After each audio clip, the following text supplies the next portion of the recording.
The greatest moment at Southside Grounds took place on October 14, 1906.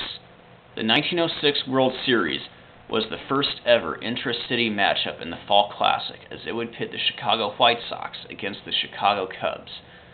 The White Sox that year were known as the Hitless Wonders, as they combined to hit .230 during the regular season and had only 7 home runs.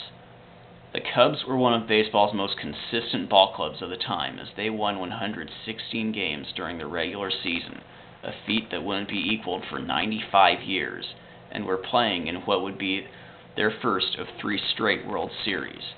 They also had one of baseball history's most memorable infields in Joe Tinker, Johnny Evers, and Frank Chance, along with star pitcher Three Finger Brown, and they were highly expected to win the series. Both the White Sox and Cubs would split the first 4 games, with both teams showing very little offense.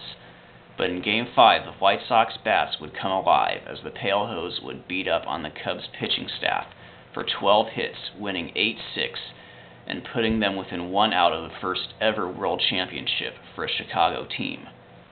Starting for the Cubs was Three Finger Brown on 1 day of rest against Doc White for the White Sox, who was hoping to atone for his Game 2 loss. Brown shut out the White Sox in Game 4, but this time they would get to him early. After the Cubs scored a run in the top of the first, the White Sox answered back in the bottom half with 3 runs. After Brown retired the first 2 hitters in the second, the White Sox would load the bases for George Davis, who would line a single to left to make it 5-1. After giving up another hit, Brown was taken out. Orville Overall would come in, but couldn't put out the fire, as the White Sox would score 2 more runs to make it 7-1, and it looked like the Pale Hose were on their way to the title. However, knowing that their season was now on the line, the Cubs knew they had to score some runs, and they would not go down quietly. White kept the Cubs' bats in check for 4 innings, but they would get to him in the 5th. After Johnny Kling led off with a single, Overall doubled to put runners on second and third with nobody out. Solly Hoffman came up with a chance to put the Cubs back in it, but would strike out. Jimmy Sheckard then came up and grounded out to drive in Klein, but that was all the damage that the Cubs would do. Then, in the top of the 6th, Frank Chance led off and was hit by a pitch.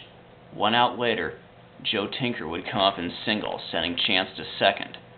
With another opportunity for the Cubs to get back in the game, Johnny Evers came to the plate, but White would get him to pop out. Then, with Johnny Kling up, Chance would make a grave mistake, as he would try to steal third and would get thrown out to end the inning. The Cubs were now running out of outs, and after stranding a runner at third in the 8th, they would give up what would look like an insurance run for the White Sox in the bottom half, and the crowd of 19,249 was ready to celebrate. But the White Sox and their fans would have no idea how big that run would be. Doc White was still on in the 9th to get the last 3 outs. After retiring Tinker to lead off the inning, White would give up a double to Evers, and Kling would ground out to send Evers to third. But with the White Sox dugout ready to storm the field, the final out would be difficult to get. The Cubs' last hope was pinch hitter Doc Gessler, who would get on with a walk. Hoffman would then single to left to score Evers and send Gessler to second. Sheckard would come to the plate and hit a ground ball to third baseman George Rowe, but Rowe would misplay the ball, and what looked to be an easy win for the White Sox was now in jeopardy, as the dangerous Frank Schultz came to the plate with the tying run on deck. But when it looked like the Cubs might rally to tie the score, White would retire Wildfire on a ground ball to Donahue to clinch the title, giving the White Sox the first of what would be 3 World Championships, and marking the beginning of what would be a baseball rivalry between both Chicago teams.